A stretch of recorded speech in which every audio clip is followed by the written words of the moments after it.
Blog Talk Radio.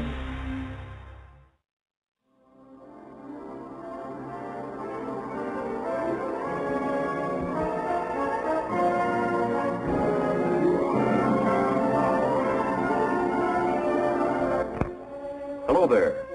I'd like to begin with a fact. A simple yet shocking fact. It is this. A flood tide of filth is engulfing our country in the form of newsstand obscenity.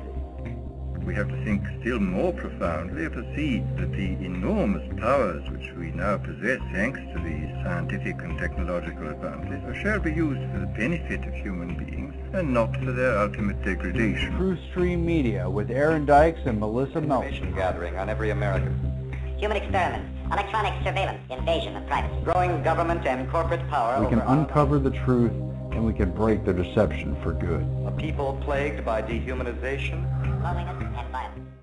Welcome, ladies and gentlemen. We're live on September 24th. It's a Tuesday, and we've got a special guest tonight with us on TrueStream Media Live.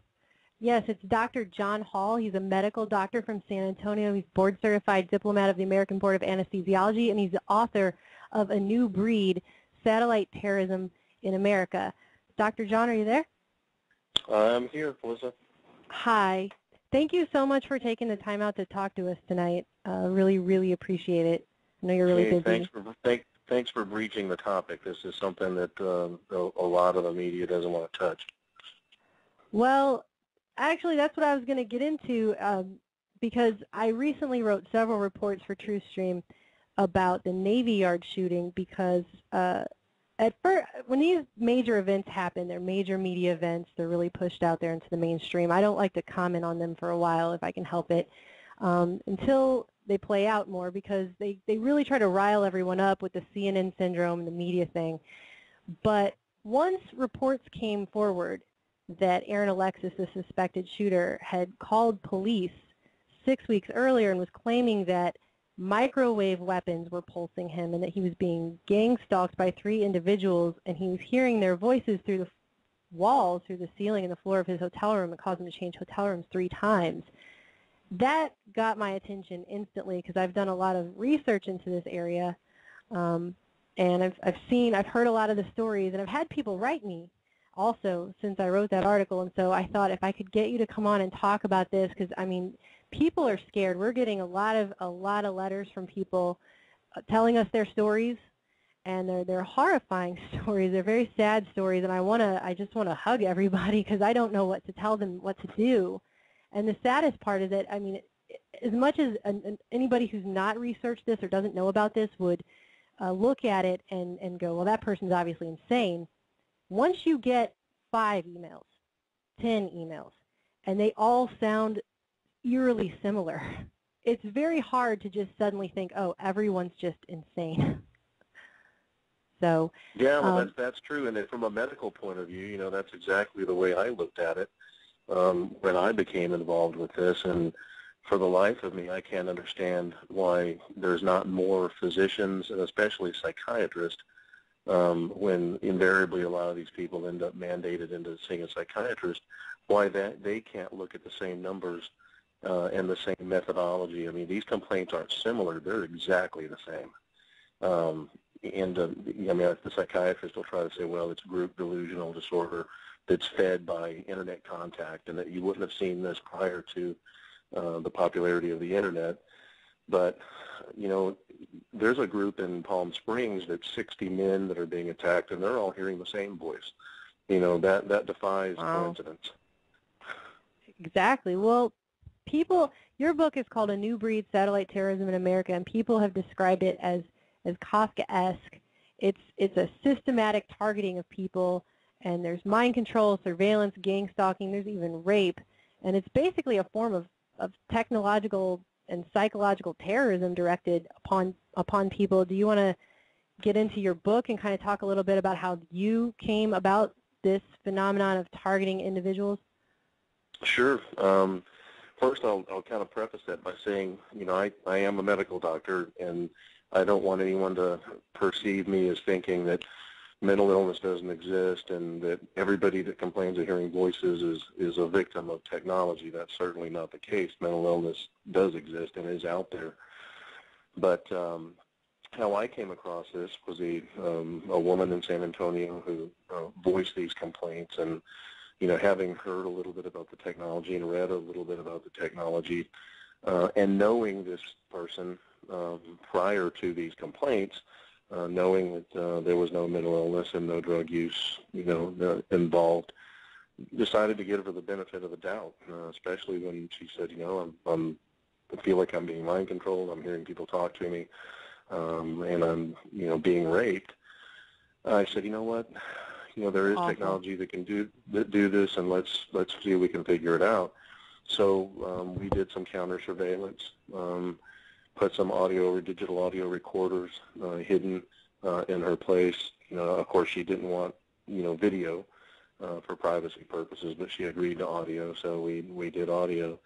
And within a week, had people breaking into her place, putting Rohypnol, which is a date rape type drug, in her bottled water and other foodstuffs. But the interesting thing about this is how they were getting the drug in her was subliminally controlling her to get the drug in her. And you could hear that on the recordings that, and I saw it for myself when I would visit her a couple of times, and I would see her drink one bottle of water after another, and I said, man, you must be really thirsty. But your fifth bottle of water since I've been here. And she's like, this is my first bottle. And I'm like, oh boy, this girl's controlled.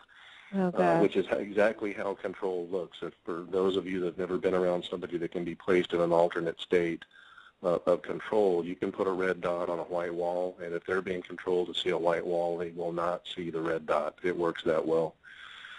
So, we have the recorders in place, and, sure enough, and, she was at one state in a drugged state, and people were breaking into the back door of her condo, and she was screaming at them to get out and making animal sounds and, banging dishes around, and was very obviously in a drug state. It didn't even necessarily, it wasn't her personality that was coming through on the recording.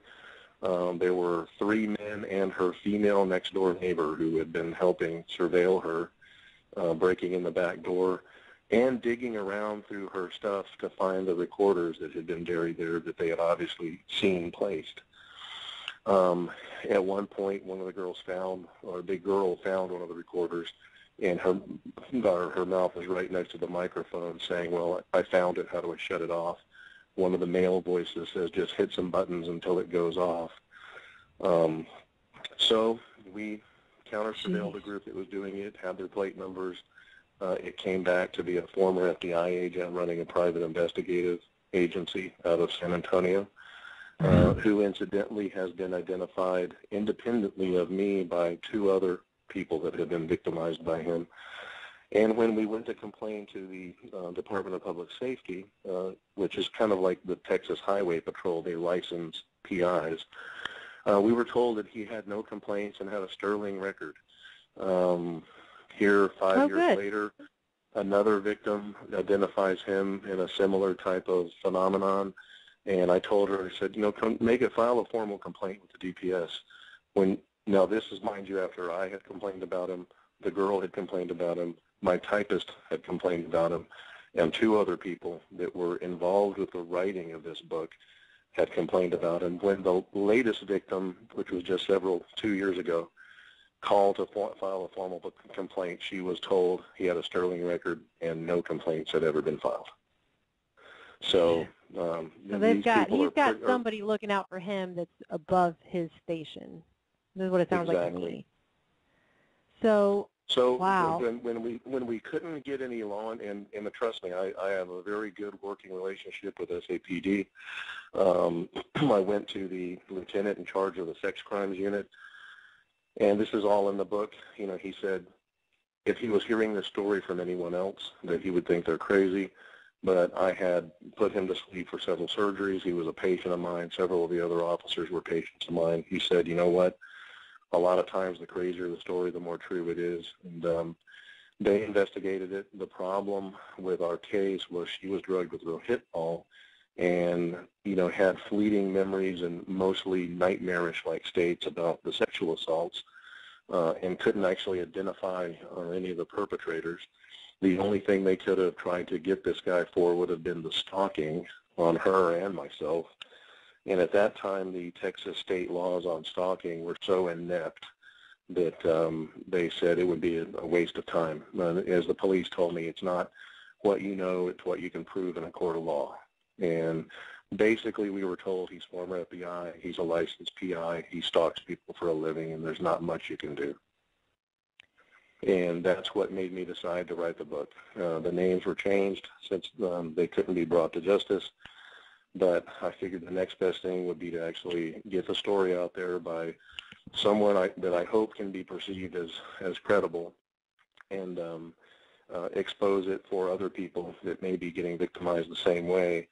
And lo and behold, the floodgates opened, and probably within a year of publishing the book, I had been contacted by roughly 6,000 other people being victimized the exact same way. Wow. See, that was going to be my next question. How many people do you think that this affects?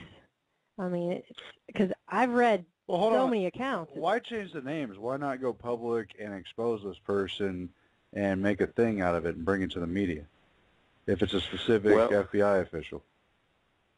Well, he's ex-FBI for one thing, and the thing you have to remember too, I'm a licensed physician in the state of Texas, and this guy's being protected by the state of Texas. So in order to be able to continue having a livelihood, and my publisher, again, since they weren't actually brought to justice and found guilty of any crime, recommended that the names be slightly changed. Slightly changed, yeah. Well, yeah. A former FBI official, top FBI official, Ted Gunderson, he's become part of this movement, and he said he believes that this is far too extensive to really be controlled in a private enterprise. That private enterprise is mostly out for financial gain, and obviously that's not really what's coming out of this, and that this is too well organized and too sophisticated and just too broad, and there must be some sort of central command. This must be some kind of a government type of a situation with multiple satellite offices or something, because it's just too broad, too sophisticated. And I know you had mentioned on your site that all it takes is 3 satellites to really blanket the whole world and achieve these kinds of ends. I mean, who do you ultimately think is behind all this stuff? Because it does seem like a very concerted, very large effort. Yeah, and Ted Gunderson and I were actually fairly good friends before he passed away. Met with him on a number of occasions out in Sacramento. And he's right. At the very heart of it, it's the government. But if you look back at the early MKUltra studies, whenever this type of research was done, typically it was done through a front company or it was guised as legitimate research through a university. And that's to give the government plausible deniability. Plausible deniability, that's the name of the game. Exactly. And so while the people I identified and the people that we've identified in other cities look like they're private investigative agencies, the truth of the matter is that, you know, this is technology you and I can't get our hands on. You have to be given access to this. And these groups are given access by the government with what is apparently a carte blanche allowance to victimize people however they see fit, as long as the data gets back to the appropriate agencies so they can actually see how well it's performing in a long-term scenario. And looking at it from a medical aspect as a physician, looking at any experimentation, the only time you need to run an experiment for greater than 10 years is to see long-term effects. And if this technology in the end is what they're planning on controlling the globe with, the global population, then they're going to need to see, you know, in average, in most instances, how long it takes to get someone to break down, how long it takes to get someone diagnosed as mentally ill, you know, whether or not that this is going to cause any type of leukemias or thyroid cancer or various other ailments in order to continue concealing it. Because certainly, as you can see from any internet search, there's probably roughly 300,000 victims in the United States complaining about the voices and the attack. Well, if all of a sudden you saw an exponential rise in, you know, in a brain cancer or a type of leukemia, then that's going to raise some eyebrows and get some legitimate research going too. And if it comes back that it's from non-ionizing radiation or electromagnetics, then the house of cards may come down based on that. So my gut feeling is that it's long-term experimentation and preparation for a global type of assault with it.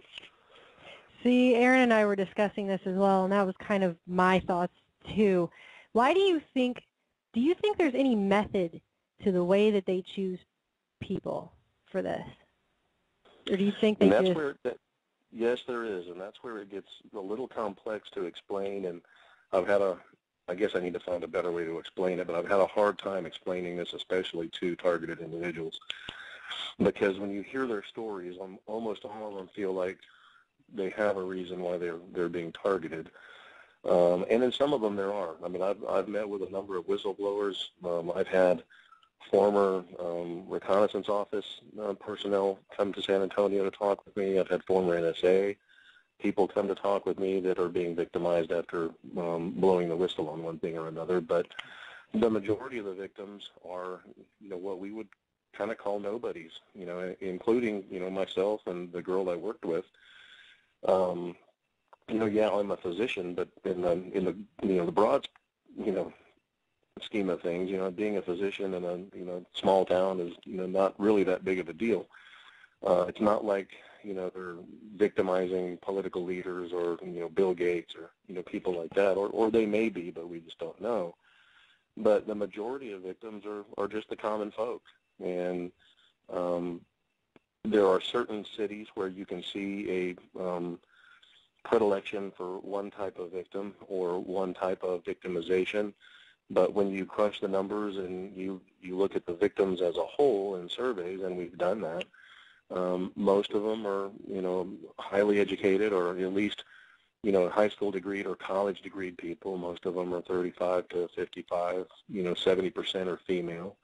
Most of those females are also reporting sexual assault along with the electronic assault. It doesn't seem to be on a broad scale aimed at one race or one religion or one political belief. But when you break it down by city, like I said, there's 60 men in Palm Springs that are all gay men that are all hearing the same voice and being viciously attacked with directed energy weapons. The group here in San Antonio seems to use it mostly as a hired out type of technology of, as I put in the book, is one physician who knows this former FBI guy said he was hiding him from his wife in case he wanted to use him against her to make her appear crazy in a divorce. And one of the other victims that's contacted me here, it was going through a messy divorce from a very affluent person in the suburbs of San Antonio. And, this particular agent was hired to do just that to his ex-wife, draw a mental illness diagnosis on her so she wouldn't have access to her half of the communal property. Well, that motivation is very sinister. It makes sense. Certainly targeting people who are political or may have secrets or may have either blown the whistle or indicated they want to blow the whistle. You could see why those people would be targeted. But for the people, we hear a lot from loner cases, and that's what's frustrating or mysterious or certainly difficult to understand is why would they systematically target people like that where there's no obvious motivation? I mean, divorce, that's, it seems to be extreme measures, but it's still understandable. I mean, how can people... Aaron and I have had debates about this, so that's where that question comes from. Well, and the motivation, I can tell you the motivation behind that. And the motive, especially if you look at any of the MKUltra sub-projects, it was always done on the people who really didn't have the political clout or the financial clout to really do anything about it. Especially MKUltra, they specifically targeted what we call social outliers, and a lot of the victims of this technology are social outliers. It's people with a former drug history. It's women that are divorced and living alone. I mean, face it, a woman living alone is an easy target for any crime, whether it's electromagnetic crime or anything else. And they know that those people they're going to lack the resources they're not going to have a congressman in the family or, an FBI agent in the family or a CIA agent in the family that they can turn to, at least to verify, to them what's going on, they're going to turn to their family, who's also, lower middle class or upper middle class, that as soon as they confide in their family member that they're hearing voices and they feel like they're being followed, they're going to get the question that you just asked: why you? You're a nobody. Right. And that's asked of these victims all the time. And usually after that is, well, why would anybody want to spend? Do you realize the hundreds of thousands of dollars that it would cost to track you and follow you everywhere? And that's just also simply not true. Satellite surveillance is the most effective and efficient financial way to track someone. Our tax dollars launch those satellites, and you can look at, have you seen satellite trackers that you can get today if you want to watch your spouse? They're the size of a matchbox. You put it in a magnet box, you slap it on the bottom of the car, you log on to the site, and it's, $20 a month, and you can watch your spouse everywhere they go. Or, yeah, it's definitely, well, and that's the thing, MK Ultra, people seem to have forgotten, or it's a cognitive dissonance or whatever it is about that, but that project came out, they spent all that money, all those resources, all those years doing that to people. Why would they suddenly go, well, I guess we got caught, so we're going to just stop now and not do anything? I mean, all of these things, if you go back to documents that were released in the mid-50s that talk about the different things they were looking for as far as substances to alter the mind and promote illogical thinking and impulsiveness to the point where someone would be discredited in public and those kinds of things, I mean, it all seems to fit that this is basically just a high-tech continuation, really, of the MK Ultra program in a lot of ways. I mean, does that seem like a fair statement? Oh yeah, it is. It's exactly what it is. It's a continuation of MK Ultra. The research didn't stop with the Church Committee and the Rockefeller Commission. The only thing that stopped after those hearings was the freedom of information flow. The only thing that happened is they made the research a little blacker, a little darker, where it was harder to see. And even what we had from freedom of information regarding MK Ultra, most of the documents were shredded. What we had to go by were the financial documents. That's why, we knew which universities were taking part, which front companies were taking part, like the Human Ecology Fund, In-Q-Tel, both were venture capital firms that were kind of secretly funded by the CIA. Which, by the way, for those of you who are avid Facebook users, is also where the money came to start Facebook, which is a data mining program that's worked very successfully because you don't have to watch people on Facebook. They volunteer the information. They watch themselves for you. Yeah, exactly. But, yeah, that's exactly what this is. As technology progressed, you don't have to detain someone or pick someone up off the street and drug them and put them in a laboratory. Society now is the laboratory, now that we have remote directed energy capability. Wow. So we've gotten emails and letters and things, and people have said all manner of different things happen to them where they get just a sound will be shot into their head over and over and over and over. Some of them have said voices will come into their head over and over and over, that they have energy directed into their body to where their arm will just, twitch uncontrollably.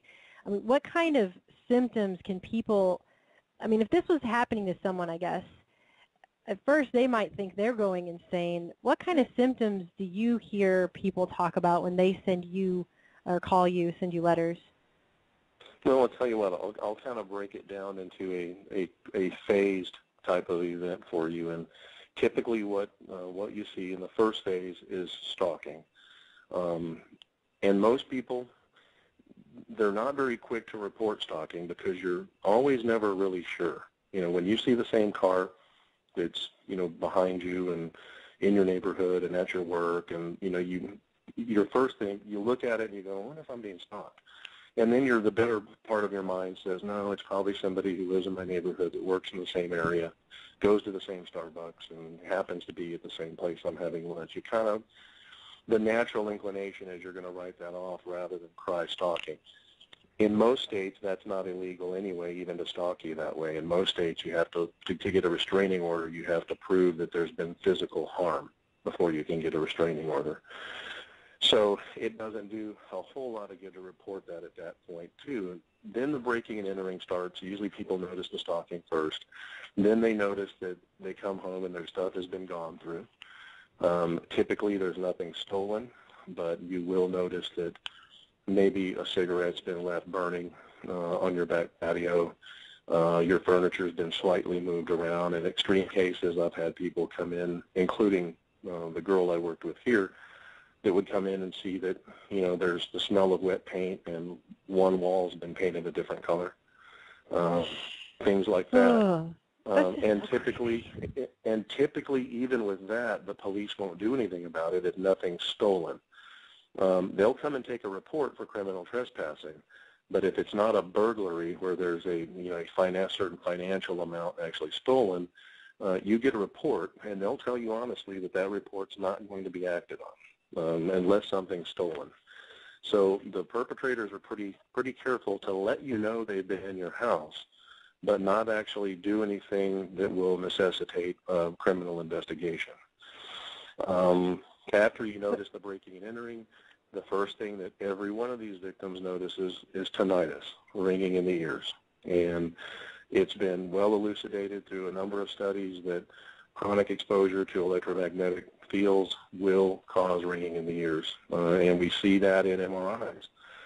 People that are getting MRI scans of their brains or their knees or whatever damaged part is being looked at will often say that they can hear ringing in their ears, or even when they close their eyes, they'll see streaks of light or bursts of light with their eyes closed. And those are called magnetophosphines, and that's a well-known side effect of electromagnetic energy stimulating the optic nerves. Interestingly enough, we see the same thing in the victims of electromagnetic harassment. Most of them will complain a part of the sleep deprivation is that when they try to close their eyes and go to sleep at night, it looks like a fireworks show going off in their eyelids. And those are magnetophosphines and are pathognomonic of being bombarded with electromagnetic energy. And slowly the tinnitus the ringing in the ears will erode to hearing voices. Those voices aren't typically telling you that they're God or angels, although sometimes they do use that on victims. But they want you to know you're being watched, and they want you to run around telling people you're under surveillance.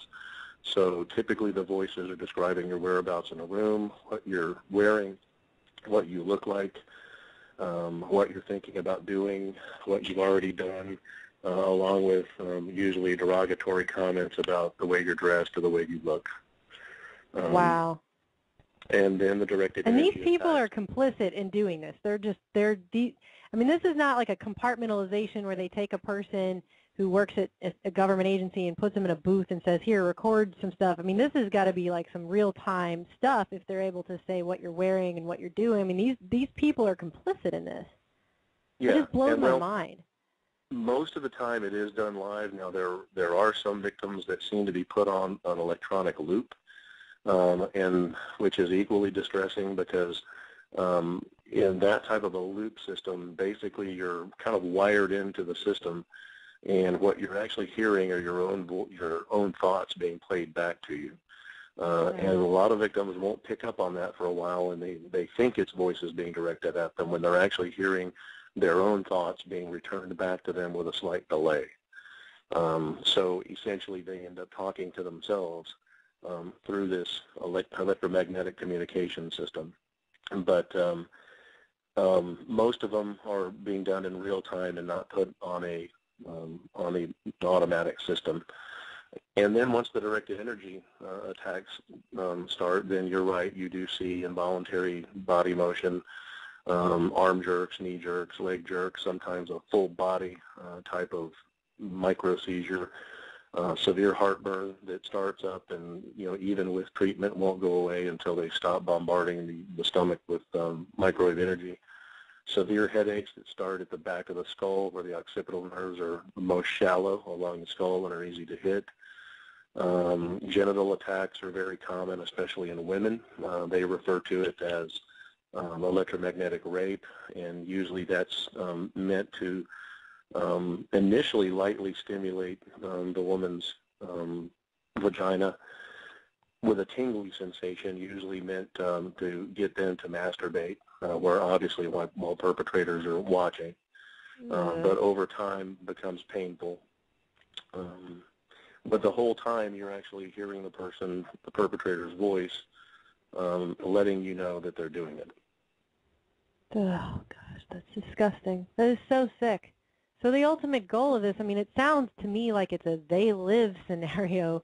You remember that movie, the They Live movie from the 80s, where they have the basically an elite sect of society that's beaming out control waves, that's keeping everybody asleep. I mean, that's kind of what this sounds ultimately like. It sounds completely insane. It sounds like some diabolical, insane thing that crazy people would do, and yet what it's doing is actually making people crazy. But it's actually brilliant in that way. It's wow.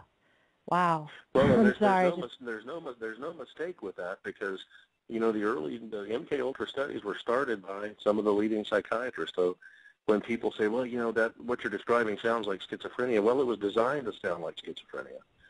Ewan Cameron was the president of the Canadian Psychiatric Association and the American Psychiatric Association, and worked on a number of these projects, as well as Jose Delgado, who, by the way, is still alive. I'm familiar with that guy.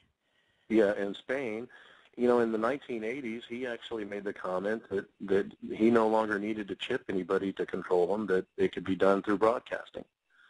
He had already kind of warned in the 80s that this was coming, that there was no longer a reason to put a chip in the brain to control people, that it could all be done through electromagnetics. And your comment about an elite group controlling everyone, well, his book was exactly that. He thought that people should be tipped at birth and have an elite group that would basically control the masses, and wrote that in a book called A Psycho-Civilized Society.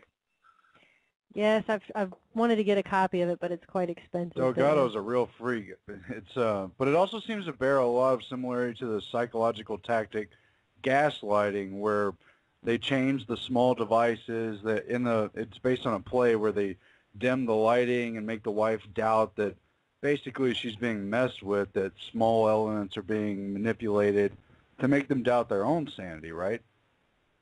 Well, and then some people do, and I've had victims contact me and actually took themselves to a psychiatrist and got themselves seen. They said, you know what? I woke up one day, I was hearing voices. The media has basically kind of taught us that anyone hearing voices is automatically schizophrenic. So they said, you know what? I'm hearing voices. I must be schizophrenic. I guess I better go see a psychiatrist. And let me tell you something. Schizophrenics don't think that way. Yeah, well, I mean, I've worked in a mental facility before. I mean, schizophrenia, that usually comes on in, your late teens and early 20s. I mean, that's not something that people suddenly usually have when they're, 50 or something. They just wake up one day schizophrenic. I mean, that's not typically what happens with that disease.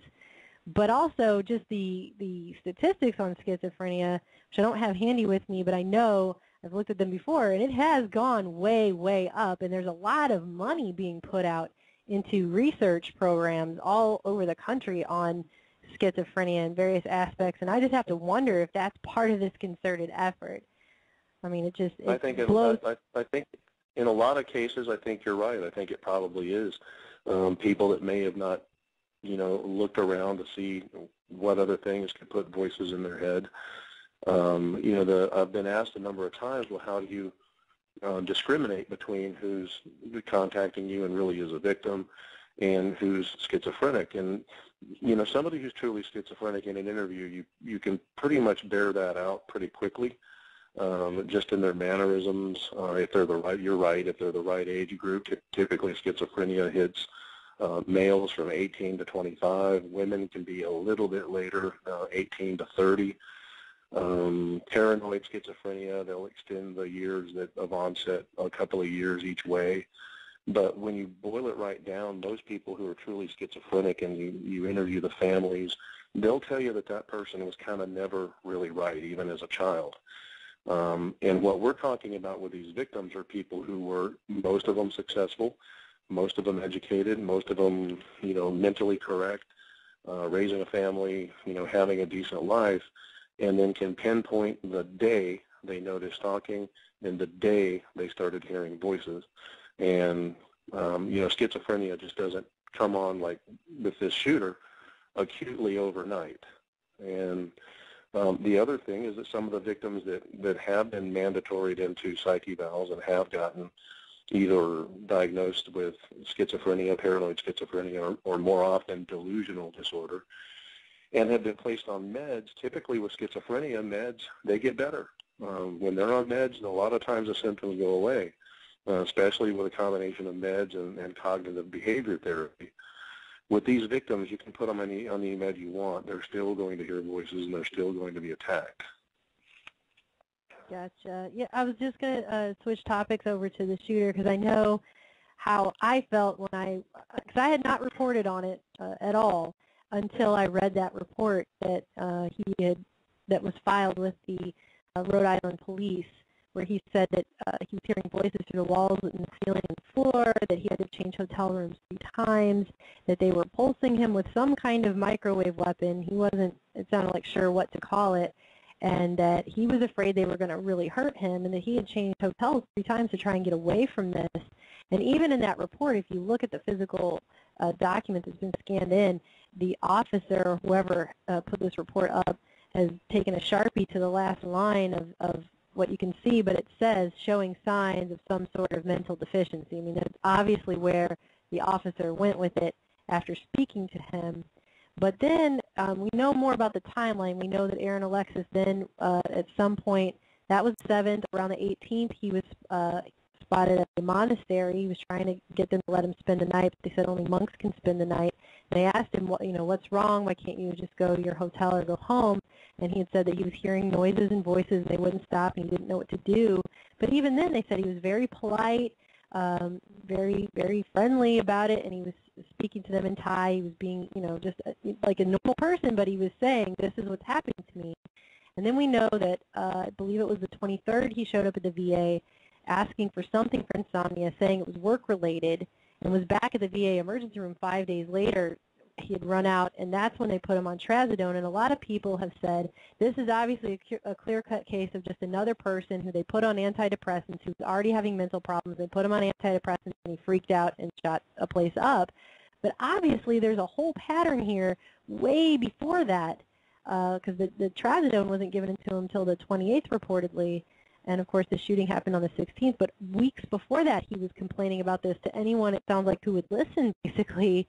Hey, this is happening to me, and he didn't seem to know what to do. And it seems like by the 23rd he knew. I better not say anything to law enforcement because they're probably going to, or the VA medical officials, because they're probably going to put me in a padded room. But, I mean, when you heard that, did your stomach, not drop from that?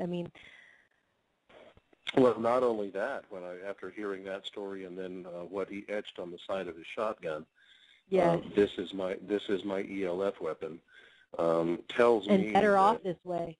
Yeah, I think he probably, especially he had a clearance, and he was one of these guys who came in, and when you were turning over your computers or changing software, he would come in and do it. I'm sure he had a little bit of knowledge about what he was being attacked with. My gut feeling is that, and I know the major media is going to try to make this sound like the voices told him to go run amok and do a shooting.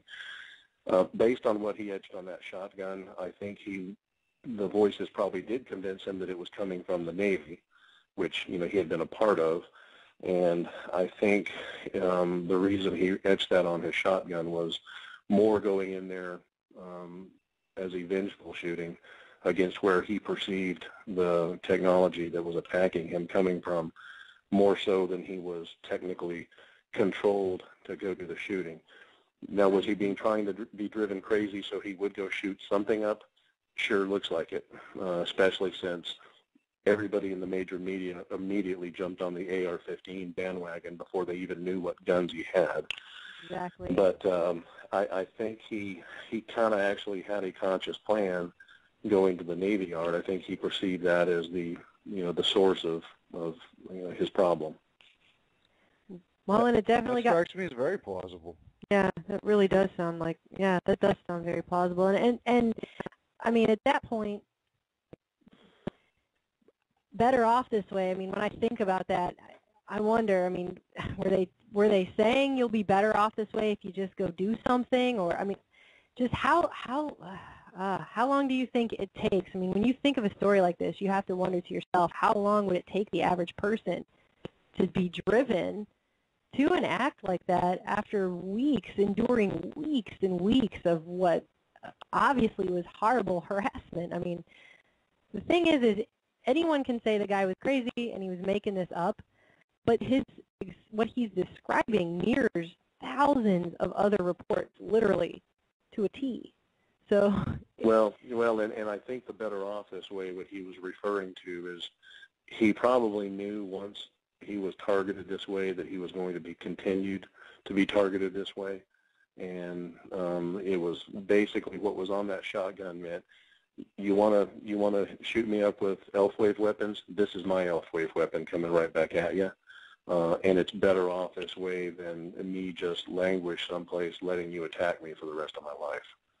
So I think what he etched and on perhaps that they shotgun let him know that. I mean, exactly, it was etched in a perfectly conscious fashion.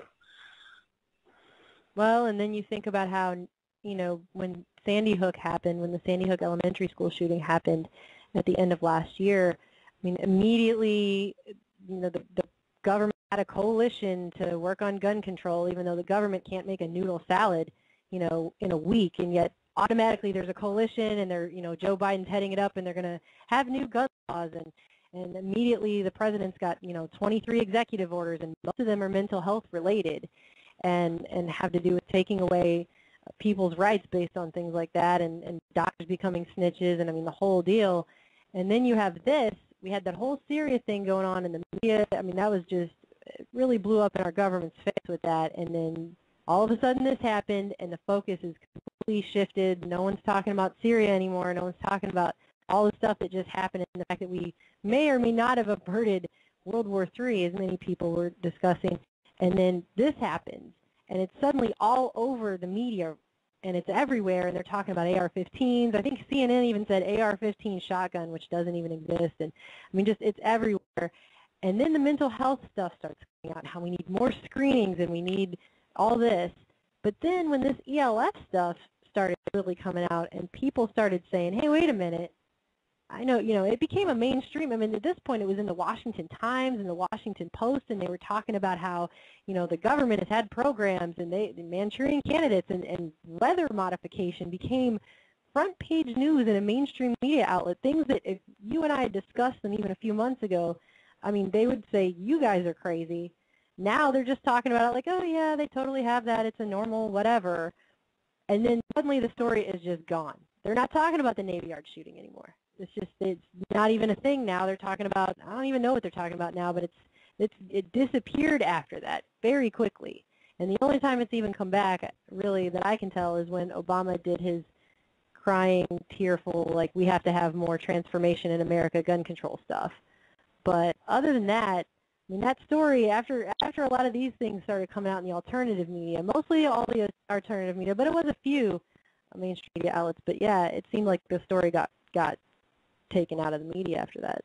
So well, that's like, you hit the nail on the head. The government operates on diversion, and and they know that the majority of the American public is going to listen to NPR or watch CNN, and even not watch it very much, but watch it briefly.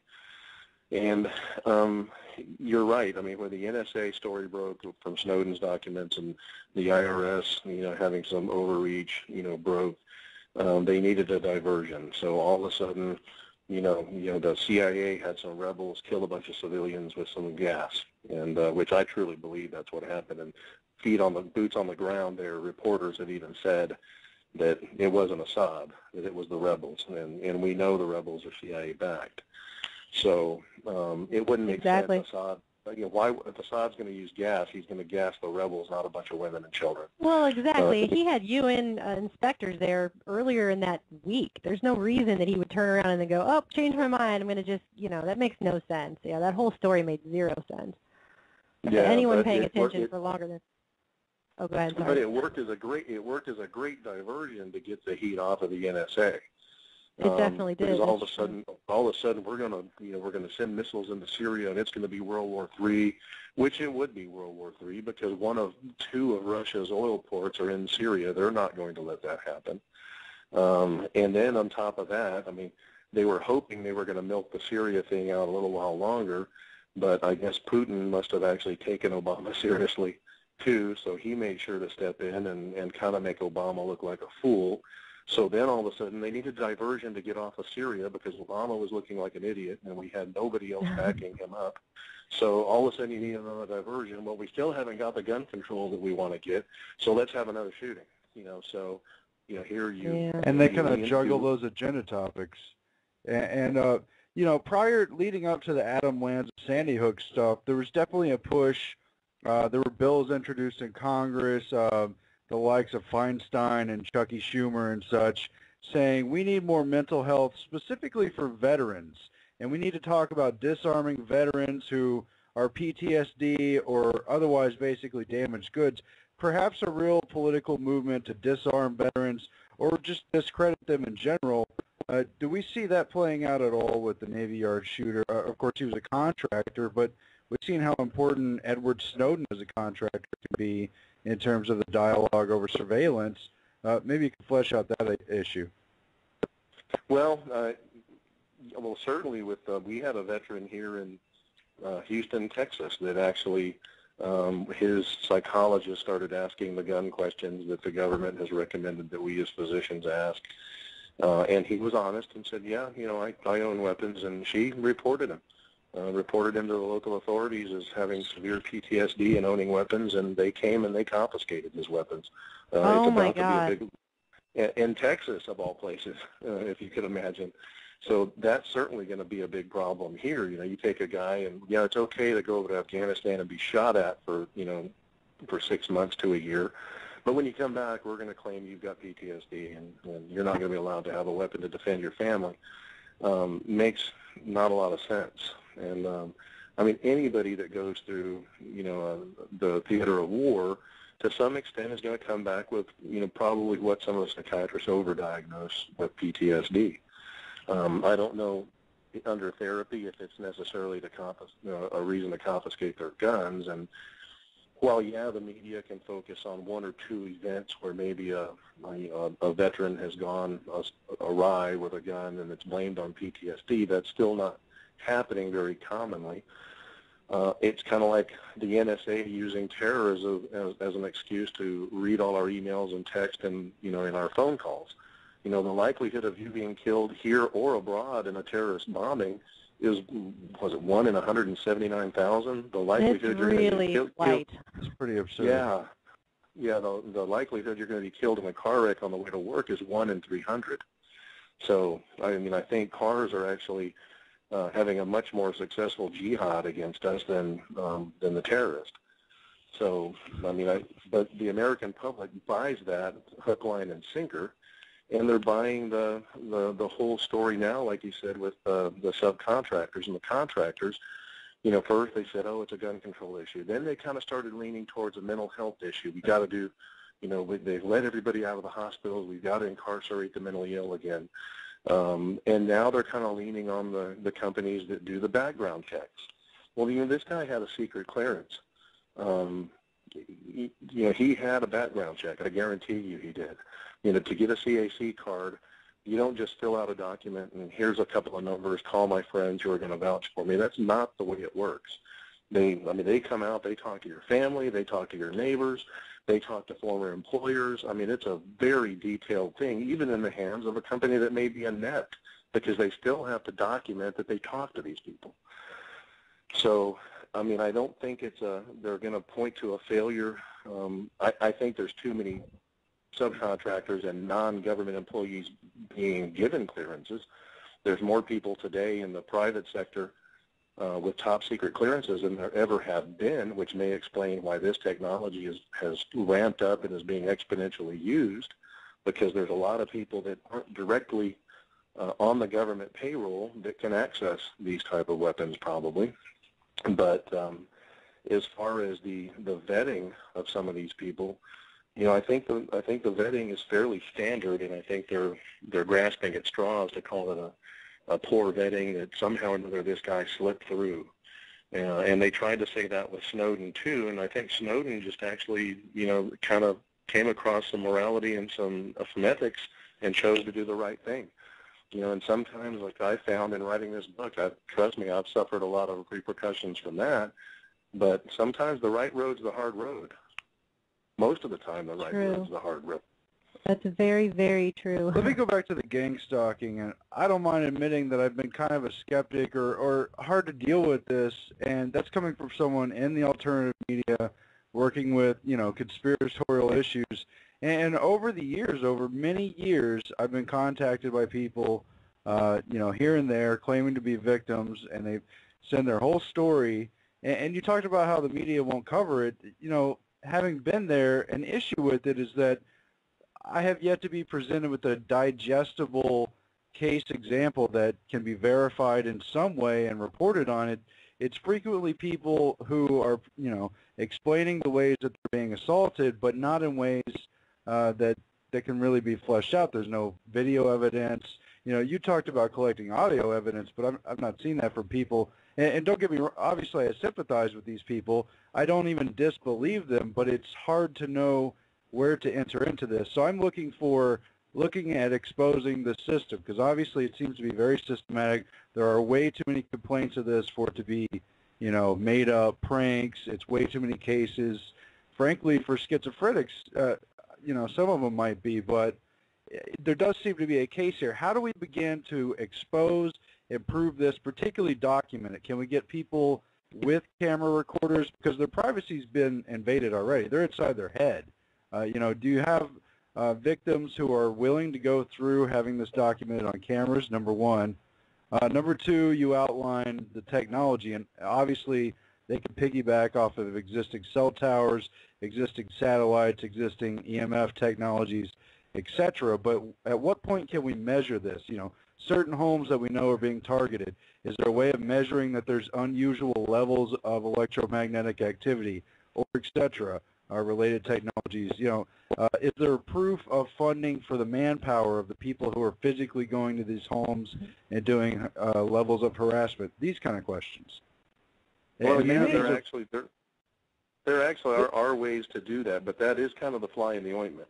And that's these are probably your frequently asked questions, but, you know, I mean, that's kind of where I'm at. We would love to be able to expose this. We would really love to be able to do it, even if that makes us targets, I guess. But I really want to help these people. When they write, I am so sympathetic and emotionally involved when I read these stories. I can't even imagine how horrible it must be for them. Like, it really hurts sometimes to read it, but I want to help them as much as I possibly can. Well, for one, you know, most of these people don't have the finances to fund the what you would need to do to get adequate proof, if there is such a thing. Because, I mean, we have had people who have spent the money to have RF spectrographic analysis in their house done for days at a time by professional radio frequency people, and they have found excess electromagnetic energy in the house. But when you try to present that as part of your case, you know, they're going to say, well, you know, you're near a power line, or it's probably TV transmissions or radio transmissions, or, you know, it's Wi-Fi, it's satellite TV. And I mean, it's, even once you have that evidence, you have no place to go with it. And as far as the direct proof, you can, I mean, most of these victims do have pretty adequate proof of their stalking. They've got plate numbers, you know, as I did with this girl. It was, once we had people watching her, and I actually assisted in watching her. I mean, it was the same. This wasn't, well, let's put it this way, this wasn't stalking from afar. This was direct harassment. These were the people watching her, driving by our car, shooting the finger at us, leaving trash on the car, wiping stuff on the handles, following the people doing the counter surveillance back to their driveways. I mean, it was very obvious that they were pissed off of it. Really sick people, just really sick people that would ever do something like that. Just sick. Well, I mean, from a practical level, if we're dealing with, you know, say chapters of former FBI turned private investigator people, how can we begin to pinpoint these people? Because it's obviously going on a national scale, if not global. Well, if we can get one of the groups busted, the whole house of cards will actually probably fall, because all of these people seem to be working in coordination. Because even when we have victims that California, like in particular, is one of the states that's being hit the hardest. I'd say most of the victims right now are coming out of California.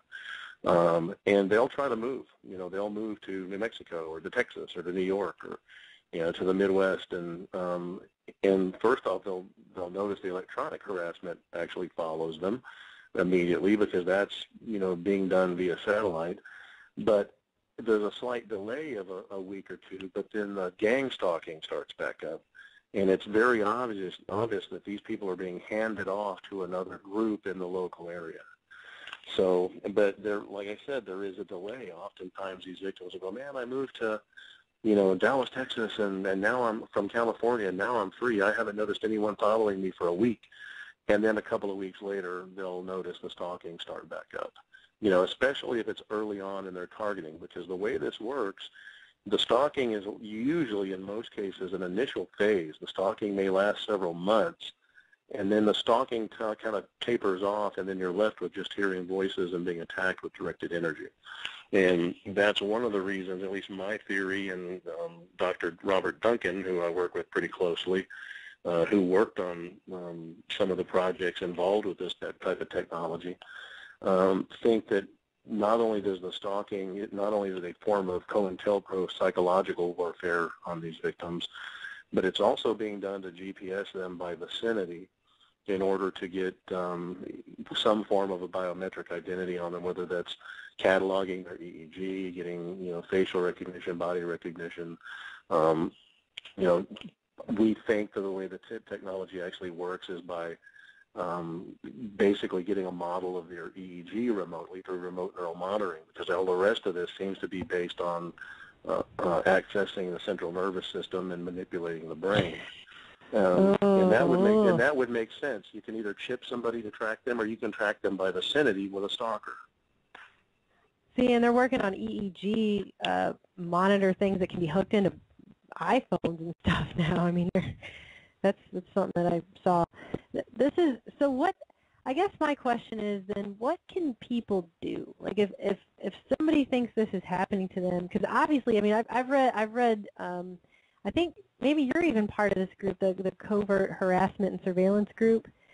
But I'm part of their medical committee. Yeah. Yeah, I've read their advice, and I've also listened to other people interview with this, including former Army intelligence veteran Julian McKinney, who's written about this, and she claims that many doctors, no offense, doctor, but many doctors are in on this actually, and so because they're part of this, it's a vast research. And so you got people going into doctors saying, I have this problem. They're being put on all kinds of medications, which obviously don't help them because it's not solving what's really going on. And I guess there's these people, so many people are afraid and they don't know what to do when this happens. And it seems like it's a really hard question to answer. Well, the advice I usually give to victims is, for one, don't try to convince the unconvincible. And typically it's going to be your family members that have you committed. And that reasoning is, you know, we've all had our younger years where we've done a few crazy things or said a few crazy things, and it's your family members that are going to remember that. And when you start voicing these complaints, then they're kind of like with the shooter. It's real easy to dig through somebody's past and point at a few instances where they did something kind of wild and crazy and go, see, you know, this was a long history of mental illness. If I wanted to victimize you that way, I guarantee you I could look through your teenage years, your college years, find a couple of instances that I could form a story about something you've done today. Oh, yeah, I'm sure we all have that. You know, well, and that's exactly what they did with the shooter. If you looked at some of the news stories, they said a long history of mental disorders, including insomnia. You know, which is the press's way of saying we have no clue about this guy's medical background. We know he had insomnia. So I usually tell the victims, you know, deal with focus groups, Freedom from Covert Harassment, mindjustice.org, raven1.com. ISA Act is one that I'm involved with right now, which is mostly professionals from different multidisciplinary areas that are kind of looking at ways to expose this and to study it scientifically. And that stands for the International Center Against Covert Technologies, ISA Act, ICAACT. focus on talking to people that already are experiencing this or know about this. Don't try to convince the unconvincible. Those are the people that are going to get you. That makes a lot of sense. I mean, obviously there's the sense that this is pervasive. There seems to be an obvious attempt to give people the impression this is futile. There's nothing you could do. You're going to basically be broken down by this and become a victim. Is it important for people to keep the mindset that they don't have to be a victim? Are there proactive things, even though they may not be able to directly escape the harassment, to realize I'm not crazy, I am being targeted, so I don't need to feel like I've done something wrong, like something's deficient in me? I mean, do they back off of people who can be strong enough to kind of not be broken by this? Yeah, somewhat. And I know of a lot of people that are in this fight that have kind of became more noteworthy. They tend to back off of a little bit. And a lot of times they'll back off people just due to a shortage of manpower. I know the group here, several other victims that have identified the same group here have said that it was really bad for a couple of years and then it kind of backed off. And I think that largely is because of manpower. I mean, this group I know especially has about 10 employees, so they can't stalk a bunch of people all at once. So as they move from one victim to another, or are hired to move from one victim to another, then they have to kind of back off one of the other ones for a little while. And and the other thing I tell these victims is, which I wish that when by time victims contact me, they would contact me when the stalking starts, because that's when you actually have a chance to do something about this. A lot of the states have changed their stalking laws. Texas is included. If you notice the same person following you more than twice, you can get a police report and get a restraining order against that person. Wouldn't harassment be related but separate as well? It's harder for them to prove. I mean, these are the kinds of things that go into your head, and so I mean, I've read that if they put a microphone next to you, they're not going to pick that up because it's just only aimed at one person. Oh, yeah, so and that's actually that was actually in the addendum to the bioeffects of non-lethal weapons from the Army, and yes. They went on to say that you could even put a microphone in the ear canal and it couldn't be picked up. They describe how it works, which is true. It's through thermoelastic expansion in the auditory system that creates a wave that's thermal wave, which is then picked up by the electrical system of the brain that takes that back to what you actually hear. And they go on to tell you its value in putting voices in the heads of enemy combatants, or using it in a hostage situation where you can communicate with the hostages without the hostage taker hearing. Yeah, so they always the have research some is out legitimate way to, they always legitimize it somehow. I read that and I thought that was ridiculous.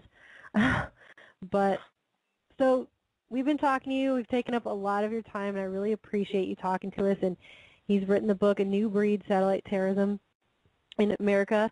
And I read on Amazon that you're working on a second book detailing safeguards. Is that still in the works? Yeah, actually that's just about done. That book is called Guinea Pigs: Technologies of Control, and it's actually in transcription now, and hopefully will be released at the beginning of the year. And there's actually a movie being done on A New Breed that's in pre-production. For anyone interested in that, the website is www.newbreedmovie, which not a documentary, but a drama based on a true story. So that way, the best way to educate the non-victimized public, which is who needs to be educated on this, is to have a good movie. So. Definitely. I will definitely be checking that out. Thank you so much for joining us today. I really, really appreciate it. Hopefully we can talk again for sure. So thanks for having me on. I had a really good time with you guys. Thank you. We really appreciate it. You have a good one. Bye-bye. All right, and I think we've got a caller who's been holding on the line, so we'll go to him right now and see if they have any comments. Thanks for holding. It hasn't really been a call-in show, but we're interested in what you think. Are you still there? Yes, I'm still here. Hi, yeah, go ahead. My name is Scott Brown. I am a targeted individual. I currently live in Austin, Texas, and this has been going on for about 4 years now. I get everything from remote neural monitoring to skin sensations to sexual-oriented skin sensations. My thoughts constantly tossed back to me, and it's I was hoping to talk to Dr. John Hall as well, but I mean that unfortunately couldn't happen. I've actually talked sorry, to him we had to before. let him go because we had already kept him way over time. I apologize. Yeah, it happens. It's not a major issue, but I would like to thank y'all for all the information that I got here late, but I mean I wanted to call in and just let y'all know that I didn't realize that y'all's show was in Austin. I currently just moved here to see if it would, but they follow me 300 miles from Paris, Texas to here, so Wow. just wanted Did you to. experience physical stalking as well as mental and electronic stalking, or was it just one kind or the other? It's all of it. I actually also get something called Manchurian Candidate, where I actually get it started like 3 years ago. I got this line in my right eye and not the left one. Like it attaches from the inside of my nose kind of to my pupil. Underneath the colors, I can actually see the veins that go underneath my colors, and at times when I go to close my eyes, I can see them like they're like in their own house in their room, and they're like moving a camera or something like a box or something, because I've seen them flip it upside down, and it actually shows me colors, details of their walls, like dust. This also happened whenever my eyes were completely open as well, and that's never happened before in all my life. So. Wow. How have you been able to cope? You said this is going on for 4 years? Yes. Just strong will. I mean, it's better for me to push forward instead of go backwards, and actually try to inform people about what's going on, instead of cowering down and not allowing myself to say who I am and being worried about it. Because if my Well, that's privacy's already been absolutely what I taken. think would be most important, because these are high-tech bullies, but they're bullies nonetheless. And as soon as you cower to a bully, you become their victim. And strong will would definitely at least send them a message back. Well, I'm gonna go to I can't go anymore, and try to at least put it out there that yes, this goes on, and this happened to me. It started to me in a town of about 30,000 people or so, all the way to here. And I lived in Mississippi. It followed me all the way to Mississippi and all the way back, and 4 years worth of my life having to deal with this same issue. So, Well, let me ask you this question, because I read about this stuff, and it's horrible, and it's frustrating too to try to prove it, to try to put yourself in that mindset of what would you do if you're in something you don't understand how to get out of, you maybe don't understand how to relate to other people, you try to explain it, maybe they do think you're crazy, or maybe they just don't know what you're talking about. Dr. John mentioned that your best chance to catch them is regarding the physical stalking. Were you able to document anything or recruit any friends to your aid in trying to physically collect evidence of people physically stalking you? Not at the current time, but I did tonight actually. A black car had been following me two-door, and when I pulled up at the place that I'm staying at, there was actually the same type of car like 2 houses down. So, I mean, but it was dark, so I didn't actually get a chance to get the license plate. But, I mean, you would become... Oh, go ahead. I'm sorry. No, I know that it's going on. I know for a fact that it is. I don't do any drugs. I don't drink, And so I'm aware of my surroundings at all times. And, you would become hyper aware, I would think, over time of your surroundings if this kind of thing is happening, because you would start to recognize everything around you. You have to. Probably. You have to. If you don't, then that's just something else for them to use against me, I guess. Have you had a specific sense that you're alone and don't have someone to turn to on this? Because the reason I ask is my feeling, trying to put myself in what I do, is that if I felt I couldn't explain this to other people, I would maybe come up with a plausible explanation like, hey, friend, hey, neighbor, obviously I don't want to explain all this to you because it's complicated. I think an ex-girlfriend might be stalking me. Have you noticed anything weird, weird cars coming by? I think somebody was trying to break into my, that kind of thing. See if you can learn things from, friends or neighbors you might have or something. That's just a suggestion. I don't know if that's helpful, but. No, not really, because the way that I look at it, there's radio shows and things where people that are more open and susceptible to actual information that's already existing besides somebody I live next door to, So gotcha. it's better for Aaron me doesn't personally. know this, but I just read this right before we came on air, but that neighbors oftentimes, if they can be coerced into going along with this, will actually help target people. So, it's almost like, it is almost like a forced paranoia. You cannot trust anybody, really, in this kind of situation right around you immediately, because you never know who, what they might be, what their ultimate agenda might be, or if they have an agenda or not. It's really devious plan. Well, Yes, so you're hanging in there. Yeah, and but I've also joined groups, OSI organized. It's a place for organized stalking and like OSI informers, and call in pretty much almost every night just to talk with other people that are going through the same thing and compare what's going on. And it helps to know that because for years I thought that this is only happening to me, and then met That must have been really 50 hard. people in a week. Yeah, it was, but I got through it, and I'm still trucking strong, so I'm not hiding from anyone. Well, thank you so much for calling in. We really, really appreciate you sharing that with us. I know that's probably tough to do on the radio, but really appreciate you calling in and sharing that, because that would give hope to other people. I know we've had people write us who are at various stages of this, and some of them don't know what to do. And I've been doing a lot of research on it, obviously, but I don't know necessarily what to tell them either, and I don't want to give people bad information or tell them the wrong thing. I want to help people if I can. So I would still say, though, in the realm of activism, when you confront politicians or if you have police encounters, we've encouraged people to document those experiences, put them on YouTube and stuff, to show what's going on, to show how officials lie when you confront them. That's on the political side.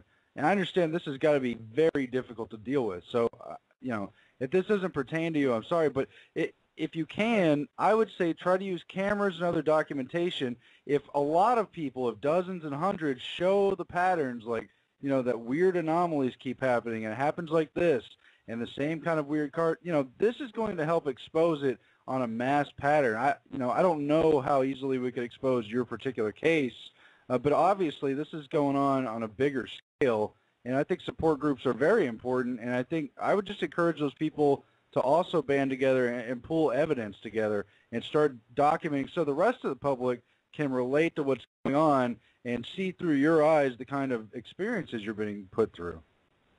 Yes, that's something I'm looking to progress into, but I don't want to get something cheap and not being able to, pick it up and, have the mobility to go the ways that I travel and stuff.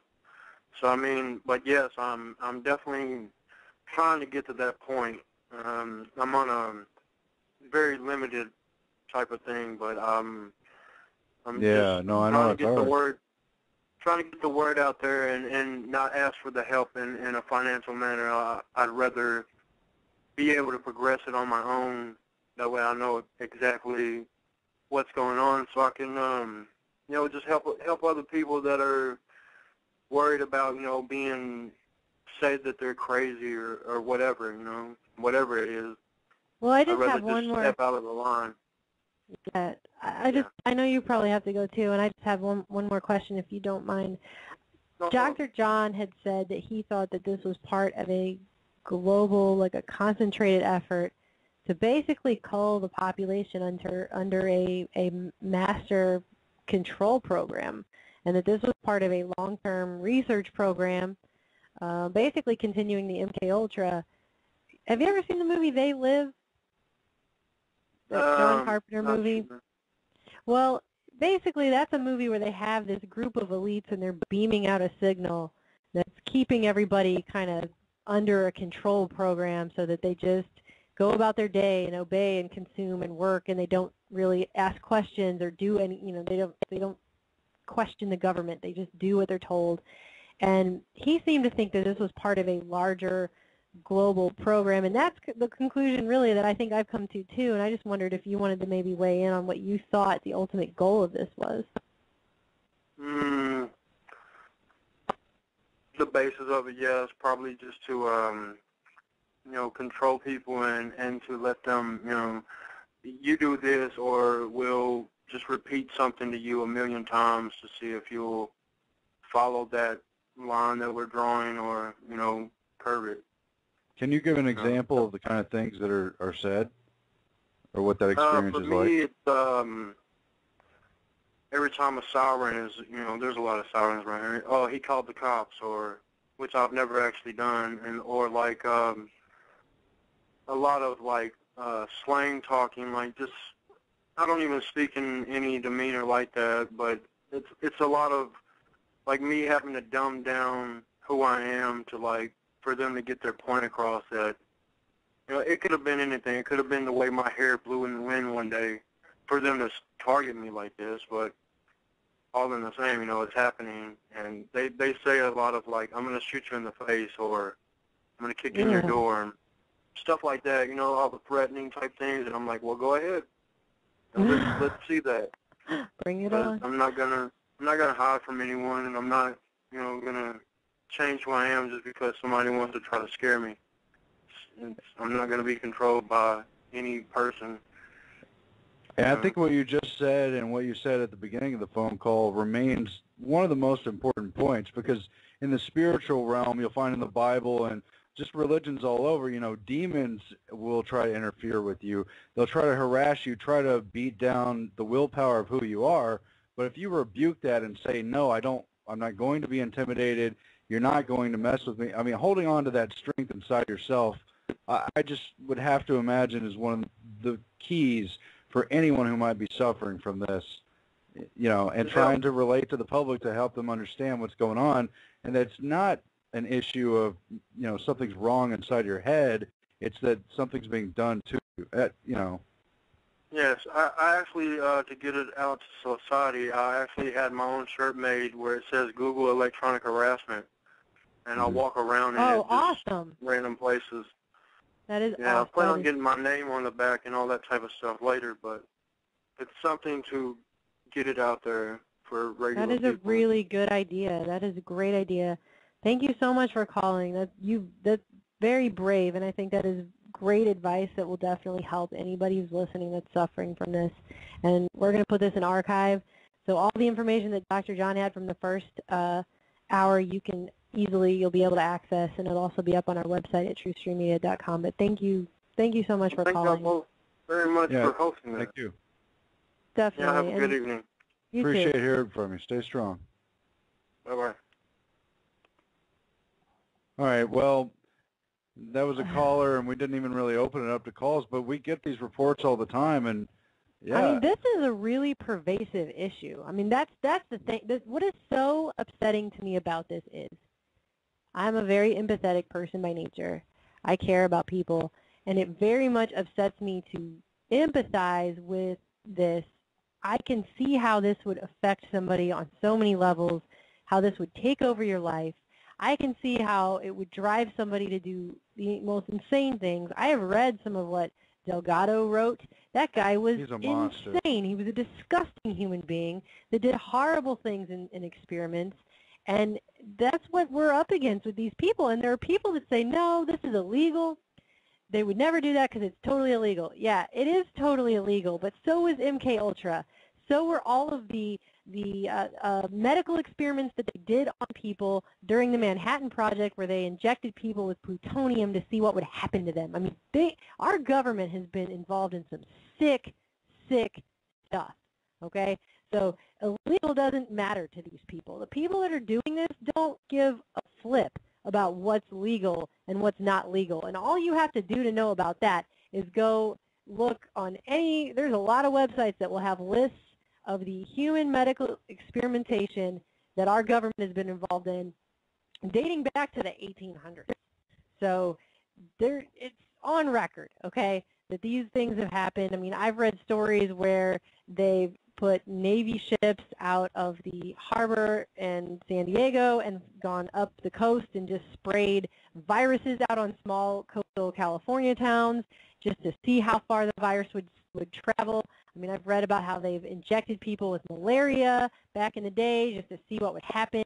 One government scientist injected a 12-month-old with gosh, was it herpes or something? I think it was herpes. I mean, it is disgusting. It is disgusting, the things that our government does. They do not care if it's legal. So that is out the window. Secondly, what's really upsetting is that this is not something that we can just tell people, go get a recorder and stick it up to your head and put it up on YouTube. I mean, we can't, it won't work. The way this works is it sends frequency waves. Everything is frequency. We are all energy. Earth is energy. Everything vibrates at a certain frequency, and so do we. And this targets those frequencies and shoots sound into your head. So imagine that if you can.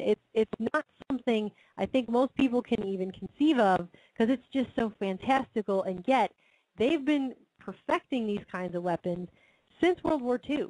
So it's been decades. I'm sure they've got even crazier stuff than what's in the declassified documents that they let us see, because we're the plebs. So what we actually get access to and what's actually going on, two vastly different things. I'm sure we have no clue what some of this stuff really is, what it's capable of, or how it works. But we do know that you can put microphones up to a person that's experiencing this and you will get nothing. So it's very hard for people to find a way to prove it or debunk it at that level, once it's to the level where it's inside someone's head. Well, I understand that, but I was suggesting people try to document the physical harassment as a base to getting there.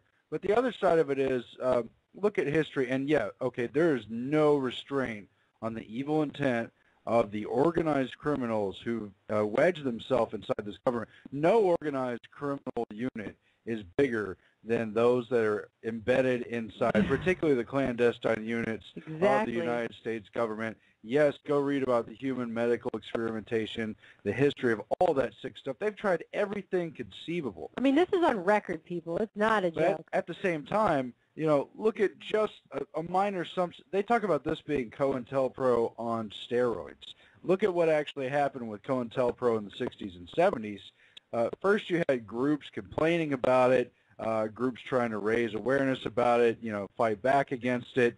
None of that immediately stopped what was going on, but it did give the basis for people to do investigations, and eventually they were pressured to declassify enough that now it's an issue, people can analyze it, talk about it.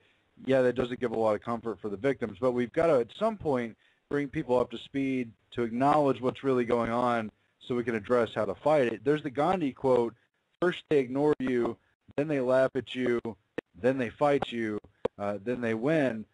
Then you win. Then you win. Oh, yeah, that's kind of the key in verse, huh? Because even though this stuff seems fantastical and high-tech, and the biggest frustration with this entire gang stalking is that when you get an account of it, it seems unprovable, and there's almost the perception that, like, well, I couldn't prove that the stalking's going on because the physical stalking always happens when you're not there, or they move subtle things, or it wouldn't be under harassment laws, or, you know, it's taking place electronically and that's too expensive to prove. These are still just human people, and if this is happening obviously on a wide enough scale and enough people start to demonstrate what's going on, it's going to crack. We're going to find the proof. There's probably funding somewhere that links to these private units that are working on the government behalf. There's got to be something. I mean, yeah, you don't give up. These are humans, and we can beat them, and you've got to move to expose them.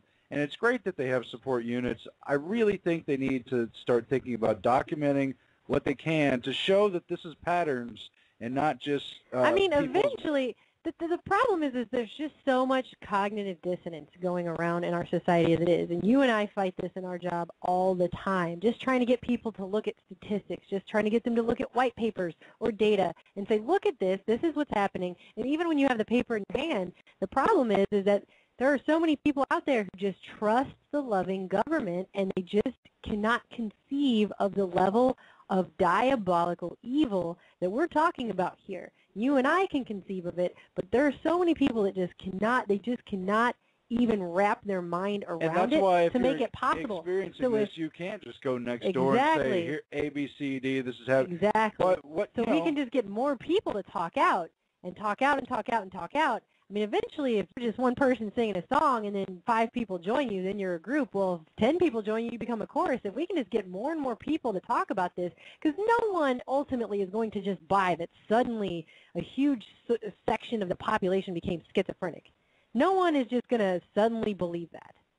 Right. So this, I mean, and like Dr. John said earlier, I mean, schizophrenia has an onset time. It's not like you just wake up one day in your 50s and you're schizophrenic. That is not how schizophrenia works. But the problem is that we have people sitting on their couch and they believe what they're told on TV, and they probably read the news by skimming headlines only, and they don't really dig into things. And so, and we've been programmed by television, which is one of the biggest mind control weapons out there, that if you hear voices, you're a crazy person. Oh, sure. And most of the population you'll probably never get through to, but people who are already paying attention and currently in the process of waking up to alternative information, to the alternative news, researching for themselves, I personally still find this is hard to approach because it's not like a news story like so-and-so said this on this date at this event. And blah, blah, blah. That stuff is documented. So at least you have, whether you believe it or not, at least you have a basis for what they're talking about. This is based on individuals' perceptions, and we've got to show how it's a cataloged experience and that similar things document, and that's why I say start with the physical. You got to document what you can. But as you mentioned, don't trust the authorities. If you're having these symptoms, don't call the EMTs, don't call the police and tell them you're being getting stalked electronically.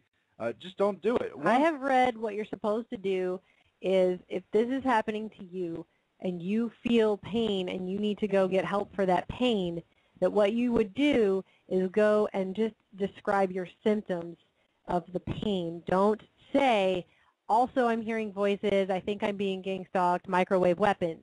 Just go in and describe the physical symptoms of what you're feeling and how that's affecting you, because the majority of the medical and law enforcement community, unfortunately, has not been educated on this topic, but they have been educated on if someone tells me they're hearing voices, that person needs a crazy suit and a padded room. Yeah, and they have been educated on 96-hour holds, and they have been educated on how many antidepressants can I shove down your throat.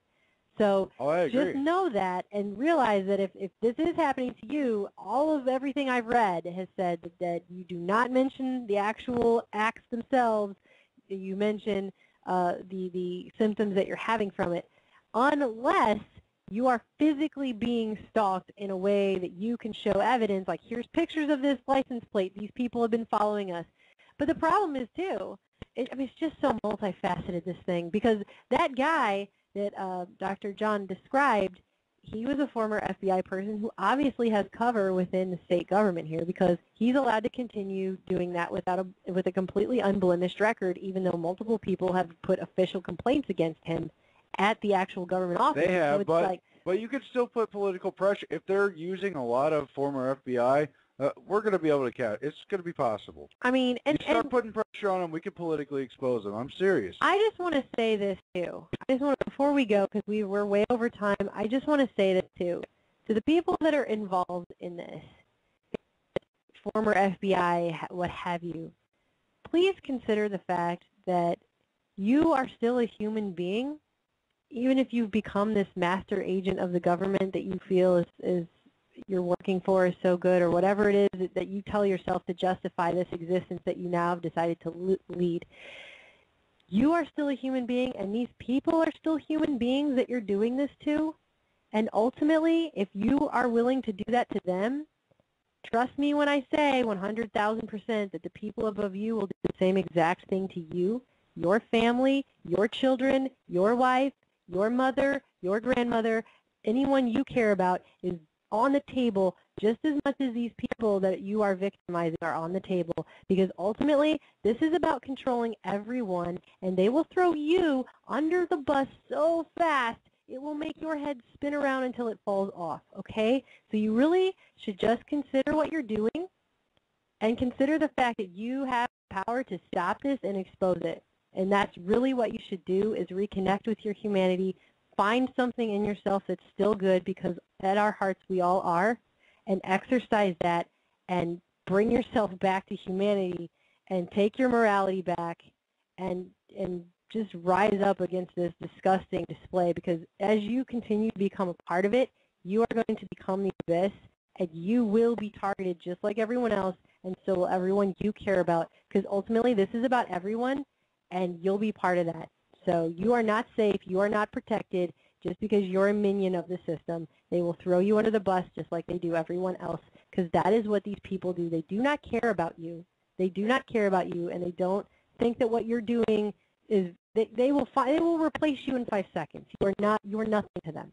So really just consider the fact that you should stand on the side of humanity and the side of good. And on that level, I would say obviously we are talking to people. They're dealing with high technology used against people targeted. There's seemingly no way out of it. But do not give in to the despair, the hopelessness, or the fear. Those are the lowest states of human consciousness. That's really where they would like to get most of the population. They would like everyone to be down there at the bottom of the pyramid. Human beings are capable of dynamic, incredible things, and you can feel it surging through your body when you tap into it.